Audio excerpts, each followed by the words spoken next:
धूप में खाना गर्म करने वाली बहू। वो कहते हैं ना, किसी को सीधा करने के लिए कभी कभी खुद उल्टा होना पड़ता है। तो ये कहानी कुछ वैसी ही है। बस गंगा जो अपने ससुराल में रहती थी, एक सुखी जीवन जी रही थी। गंगा, अरे ओ मेरी प्यारी गंगा। ओफो, इतना प्यार क्यों आ रहा है? क्या चाहिए? कुछ चाहिए होगा तभी प्यार आएगा क्या?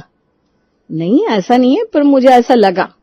लगा छोड़ो और इधर तो आओ। अरे छोड़ो ना, कोई देख लेगा।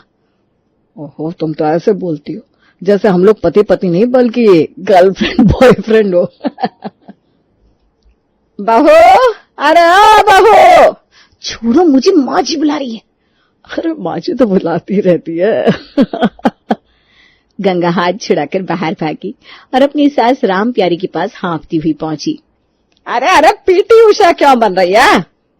आपने बुलाया ना तो बस भागी चली आई। आग नहीं लगी है यहाँ जो भाग कर आ रही है? इतना घबराया मत कर कि देर हो गई तो मेरी सास मुझे फांसी पर चढ़ा देगी। मैं कोई जल्लाद नहीं हूँ। और क्या, इसे ससुराल नहीं अपना घर समझाकर। अपने पति और सास ससुर को अपने प्रति इतना अच्छा व्यवहार करते देख गंगा बहुत खुश होती थी और मन ही मन सोचती थी कि उसे कितना अच्छा ससुराल मिला है। लेकिन सब कुछ परफेक्ट हो, ये तो मुमकिन नहीं। तो एक चीज थी जो थोड़ी खटकती थी, और वो थी कंजूसी। अरे ये मेरी चप्पल फिर से टूट गई। जितेन, जाकर जुड़वा ला। ठीक है पापा।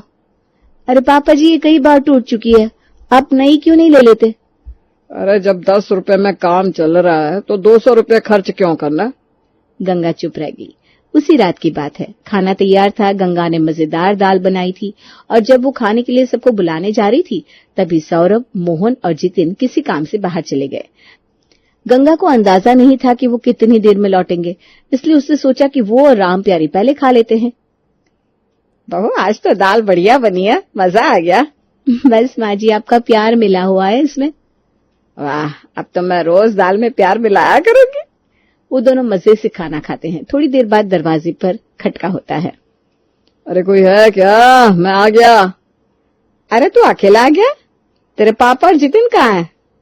वो तो अभी काम में लगे हैं, मैं पहले आ गया। बहुत भूख लगी है, जल्दी से खाना दे दो। राम प्यारी ने गंगा की तरफ देखा और उसे फौरन हुक्म दिया। बहू, 1 कटोरी दाल गरम कर दे। बस 1 कटोरी? हाँ, क्योंकि वो लोग पता नहीं कब तक आएंगे और तब तक तो सारी दाल ठंडी हो जाएगी, फिर से गरम करनी पड़ेगी। 1 कटोरी जल्दी हो जाएगी। ठीक है माँ जी, पर मैं सोच रही थी कि। अरे ज्यादा सोचा मत कर, जा फटाफट दाल गरम कर। सौरभ बेचारा भूख से तड़प रहा है। सीरियसली मैं तड़प रहा हूँ, जल्दी आओ। गंगा किचन में गई और सोचने लगी, मम्मी जी तो कुछ भी बोलती हैं, कटोरी में भला कौन दाल गरम करता है? पापा जी और जितिन भी अभी आते होंगे तो पतीले में ही कर लेती हूँ।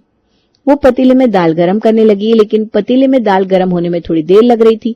राम प्यारी बेचैनी से किचन में आई और देखा कि पतीले में दाल उबल रही थी। अरे बहू, ये क्या कर रही हो? मैंने 1 कटोरी गरम करने को कहा था, तुमने पूरा पतीला चढ़ा दिया। वो माँ जी, मैंने सोचा एक बार में ही गरम कर दूं, बार बार गैस क्यों चलाना? वो लोग अभी आते ही होंगे ना। अरे बुद्धू लड़की, क्या पता तेरे ससुर और जितिन कब आएंगे, तब तक फिर से ठंडी हो गई तो क्या करोगी? तो फिर दोबारा गरम कर दूंगी। बस यही तो बात है। अरे तू समझती क्यों नहीं? हम मिडिल क्लास लोग हैं, कोई अमीर नहीं है जो 10 बार गैस चलाए, वो भी इतनी देर के लिए। गैस के सिलेंडर पे बैठकर उड़ने का इरादा है क्या? सौरभ, जो अभी तक चुप था, अब माँ को सपोर्ट करने आ गया। हाँ गंगा, माँ ठीक ही तो कह रही है, जितना कहा जाए उतना ही करो ना, हर चीज में अपनी अकल लगाने की क्या जरूरत है? गंगा को बहुत बुरा लगा, लेकिन उसने कुछ नहीं कहा। वो बस किचन में चुपचाप खड़ी रही। तभी दरवाजे पर फिर से आवाज आई। मोहन और जितिन वापस आ गए थे। देखिए, पापा जी और जितिन भी आ गए। अब मेरा पतीले में दाल गरम करना सफल हो गया ना? इत्तेफाक की बात है, वरना तेरा किया धरा बेकार जाता ना। गंगा ने कोई जवाब नहीं दिया। उसने चुपचाप दाल परोसी और अपने कमरे में चली गई। गंगा अपने कमरे में बैठी सिलाई का काम कर रही थी, तभी बाहर से मोहन की आवाज आती है। बहू, ओ बहू, जरा इधर तो आना। गंगा जल्दी से सिलाई छोड़कर उठती है और भागते हुए मोहन के पास पहुंचती है। हाँ बाबूजी, कुछ काम था? कल मुझे बाहर जाना है एक जरूरी काम से, लेकिन सारे कपड़े गंदे पड़े हैं तू जरा जल्दी से धो दे, कल तक सूख जाएंगे। अरे बाबूजी, इसमें कौन सी बड़ी बात है, आप कपड़े निकाल दीजिए, मैं अभी धो देती हूँ। मोहन अंदर जाकर 4 जोड़ी कपड़े ले आता है और गंगा के हाथ में रख देता है। गंगा जैसे ही मुड़ने लगती है, राम प्यारी की आवाज आती है। अरे आ गंगा, सुन तो, जब कपड़े धो ही रही है तो मेरे भी 2-4 कपड़े धो दे। जी माँ जी, आप भी दे दीजिए। राम प्यारी अपनी 4 साड़ियां और 2 ब्लाउज लाकर देती है। गंगा कपड़े संभाल रही थी कि तभी जितिन भी टपक पड़ता है। अरे भाभी, मेरी ये शर्ट और पैंट भी धो दीजिए ना, बहुत दिन से धोए नहीं है। अरे वाह, आज तो पूरा धोबी घाट खुल गया। गंगा अब पूरे 9 जोड़ी कपड़े लेकर धोने के लिए निकलती है। वो बाल्टी में पानी भरने लगती है, तभी देखती है कि टंकी में पानी ही खत्म हो चुका है। अरे बाप रे, अब पानी भी खत्म। गंगा मोटर चलाती है, टंकी में पानी भरती है, फिर वॉशिंग मशीन में पानी डालती है और सारे कपड़े डालकर मशीन चालू कर देती है। ज्यादा कपड़े होने की वजह से पानी जल्दी गंदा हो जाता है तो उसे बार बार बदलना पड़ता है। 3-4 बार मशीन चलानी पड़ती है। इतने में मोहन वहां आ जाता है। अरे बहू, ये क्या कर रही हो? मैंने तुम्हें 4 जोड़ी कपड़े धोने को कहे थे और तुमने पूरी मशीन ही चला दी। बाबूजी, माँ जी और जितिन जी ने भी अपने कपड़े दे दिए थे, इसलिए। तो क्या तूने मना नहीं किया? तुझे सिर्फ मेरे कपड़े धोने थे, बाकी के तो 2 दिन बाद भी धुल सकते थे। यह मशीन कितनी बार चला दी तूने? तुझे पता भी है इससे कितनी बिजली खर्च होती है? गंगा कुछ बोलने वाली थी कि राम प्यारी और जितिन भी वहां आ जाते हैं। अरे हाँ, सही तो कह रहे हैं, बिजली मुफ्त में तो आती नहीं। तुझे इतना भी नहीं पता, हम मिडिल क्लास लोग हैं, कोई अमीर नहीं है जो ऐसे फिजूल खर्ची करे।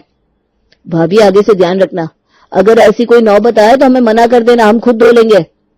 गंगा को बहुत बुरा लगता है। वो कुछ कह नहीं पाती और चुपचाप कमरे में जाकर बिस्तर पर लेट जाती है। उसकी आंखों में आंसू आ जाते हैं। अगली सुबह गंगा किचन में नाश्ता बना रही थी, तभी सौरभ आ जाता है। अरे गंगा, सुनो तो, मेरी ऑफिस की शर्ट और पैंट प्रेस कर दो, मुझे देर हो रही है। अभी कर देती हूँ। गंगा गैस पर पराठा सेकना छोड़कर प्रेस करने के लिए चली जाती है और इस हड़बड़ी में वो किचन का एग्जॉस्ट फैन बंद करना भूल जाती है। वो शर्ट पर प्रेस कर ही रही थी कि जितिन आ जाता है। भाभी, जरा मेरा मोबाइल उठा देना, चार्जिंग पर लगा था। गंगा जल्दी जल्दी प्रेस छोड़कर मोबाइल लेने चली जाती है, लेकिन तभी सौरभ वापस आता है और देखता है कि प्रेस बीच में छुटी हुई है और एग्जॉस्ट फैन भी चल रहा है। वो गुस्से में फट पड़ता है। गंगा, ये क्या कर रही हो? प्रेस अधूरी छोड़ दी, ऊपर से एग्जॉस्ट फैन भी बंद करना भूल गई। वो जितिन जी ने बुला लिया था तो क्या तुम्हें समझ में नहीं आता बिजली का बिल कितना आता है?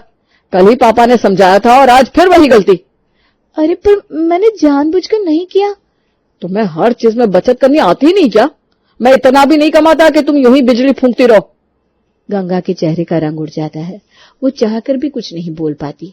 वो चुपचाप प्रेस उठाकर शर्ट पूरी कर देती है और बिना कुछ बोले वहां से चली जाती है। वो कमरे में जाती है, दरवाजा बंद करती है और फूट फूट कर रोने लगती है। फिर अगली सुबह गंगा किचन में बर्तन धो रही थी, तभी जितिन कमरे से बाहर आया और झटके से बोला, भाभी, चाय बना दो जल्दी। गंगा ने सिर उठाकर देखा, फिर हाथ धोकर चाय चढ़ाने लगी। तभी रसोई में एक मटका पानी से लबालब भरा देखकर उसने सोचा कि थोड़ी देर बाद इसमें से पानी निकाल दूंगी, वरना गिर जाएगा। तभी पीछे से जितिन की आवाज आई, अरे भाभी, फ्रिज में ठंडा पानी होगा, वो निकाल दो ना। गंगा ने कप में पानी निकाल कर दिया, लेकिन इतने में ही वो भारी मटका लड़खड़ाया और थोड़ा पानी छलक गया। लो जी, एक और बर्बादी। अरे बस थोड़ा सा ही गिरा है, मैं अभी पहुंच देती हूँ।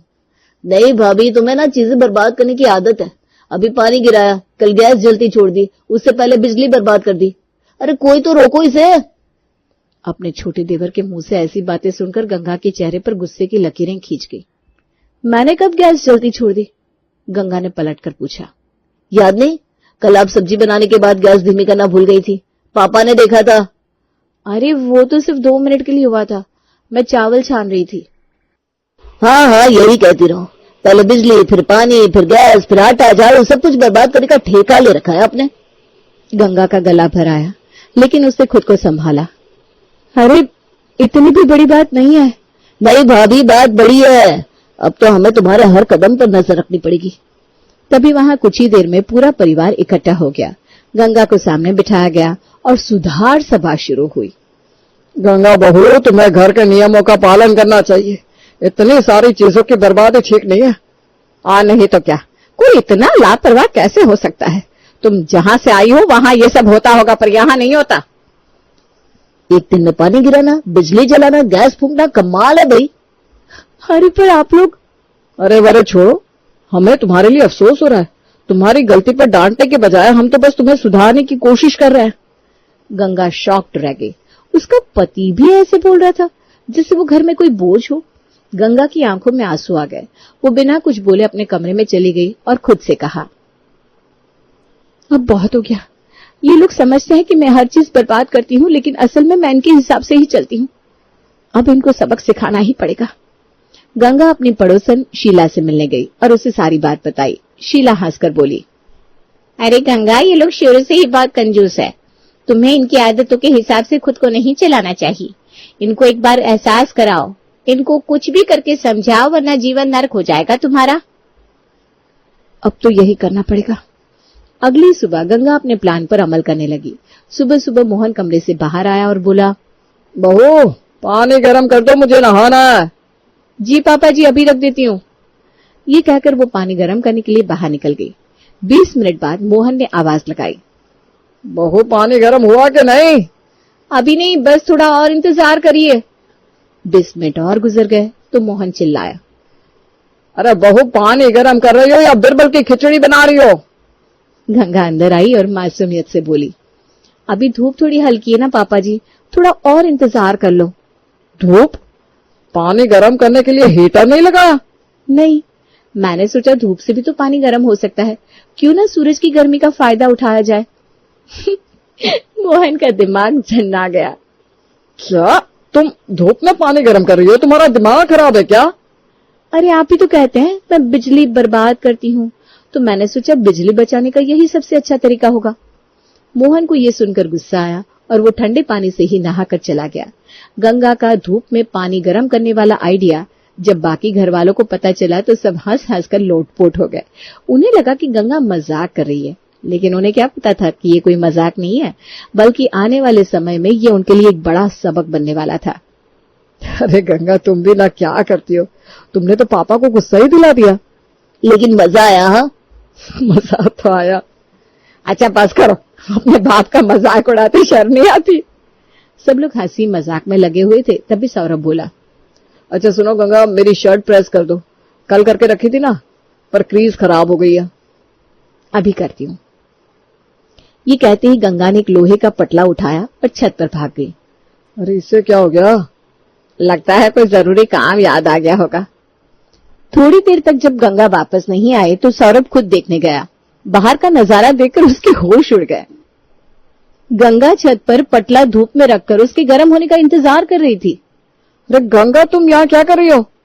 गंगा ने बड़े मासूम अंदाज में जवाब दिया, आपकी शर्ट प्रेस करने का इंतजाम कर रही हूँ। पर यहाँ छत पर? अरे धूप तेज है, पटला गर्म हो जाएगा ना, फिर उससे शर्ट प्रेस कर दूंगी। वैसे भी बिजली बर्बाद क्यों करनी। ये बात जितिन और राम प्यारी ने भी सुन ली और वो हंसते हंसते बेहाल हो गए। सौरभ सिर पकड़कर बोला, गंगा तुम सच में पागल हो गई हो। नीचे चलो और प्रेस से इस्त्री करो। ओहो, यानी जब मैं गैस, पानी, बिजली बचाने की कोशिश करूं तो मैं पागल, पर जब आप लोग मेरे ऊपर इल्जाम लगाते हैं कि मैं बर्बादी करती हूं तब सही। बस मैं खुद ही प्रेस कर लूंगा। ये कहकर वो गुस्से में नीचे चला गया और अपनी शर्ट प्रेस करने लगा। हाथ हो गई आज तो। गंगा को पता नहीं क्या हो गया। मुझे कुछ नहीं हो रहा, मैं तो बस आप लोगों जैसी बन रही हूँ। सौरभ ने कोई जवाब नहीं दिया और वो ऑफिस चला गया। अब तक घर में कोई गंगा को गंभीरता से नहीं ले रहा था। सबको लग रहा था कि ये बस उसकी कोई नादानी भरी हरकत है, पर गंगा के दिमाग में एक और मास्टर प्लान था। दोपहर के खाने का समय हुआ। राम प्यारी ने गंगा से कहा, चलो जल्दी से खाना बना दो, बहुत भूख लगी है। अभी रख रही हूँ। ये बात हुए आधा घंटा बीता। राम प्यारी ने फिर पूछा, खाना बन गया? अभी तो दाल नहीं बनी, बाकी सब कैसे बनेगा? तो इतनी देर से क्या कर रही हो? दाल रख दी है, बस पकने का इंतजार है। राम प्यारी को कुछ गड़बड़ लगी। वो किचन में गई पर वहां गैस जल ही नहीं रही थी। गंगा, ये क्या मजाक है? दाल कहाँ पक रही है? छत पर रखिए ना, धूप में। धूप की गर्मी से उबल जाएगी, फिर चावल चढ़ा दूंगी। वाह भाभी, धूप में दाल पकाने का जुगाड़, तुम सच में महान हो। Thank you thank you. Thank you की बच्ची, ऐसे खाना तो शाम तक नहीं बन पाएगा। मेरे पेट में चूहे दौड़ रहे हैं, मैं उनका क्या करूं? तुझे आज किसी शैतानी कीड़े ने काट लिया है क्या, जो तू ऐसी हरकतें कर रही है? मैं तो बस आप लोगों जैसा बनने की और बर्बादी से दूर रहने की कोशिश कर रही हूँ। तू बर्बादी से बचने की नहीं, हमें बर्बाद करने की कोशिश कर रही है। तो अब मैं क्या करूं? मैं भी तो घर के नियमों के हिसाब से चल रही हूँ।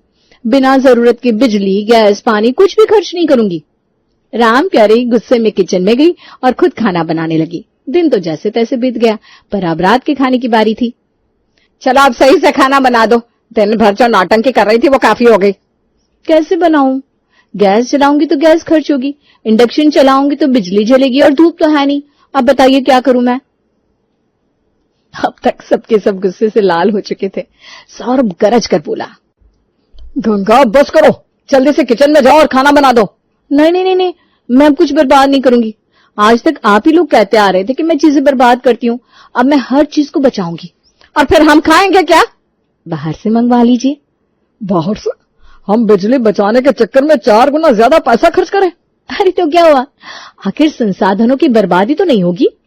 तभी उनकी पड़ोसन शीला वहां आ गई। गंगा बिल्कुल सही कह रही है। अब तक आप सब इसे ही गलत ठहराते रहे।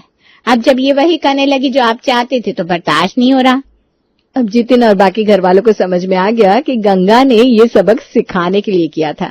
उनका अपना दोगलापन उनके सामने था। उन्होंने ही गंगा को हर बात पर दोष दिया और जब उसने वही नियम उनके लिए लागू किए तो सबके सब परेशान हो गए। हम आपकी ये बात समझ नहीं पाए, सॉरी भाभी। सबक सिखाने का भी क्या यूनिक तरीका निकाला तुमने। अब समझे, मैं कोई चीज बर्बाद नहीं करती थी, बस जरूरत के हिसाब से इस्तेमाल करती थी। पर आप लोग हर छोटी बड़ी चीज में मुझे जिम्मेदार ठहराते थे। अब आपको एहसास हुआ ना कि अगर मैं सच में संसाधनों की बर्बादी करने लगूं तो क्या हाल होगा। हाँ बाबा समझ गए, माफ कर दो हमें। मैं भी समझ गया। आज के बाद तुम्हें कभी टोकूंगा नहीं, लेकिन फिलहाल खाना बना दो वरना पेट के चूहे तुम्हें कभी माफ नहीं करेंगे। ये सुनकर सब हंसने लगे और गंगा खाना बनाने किचन में चली गई।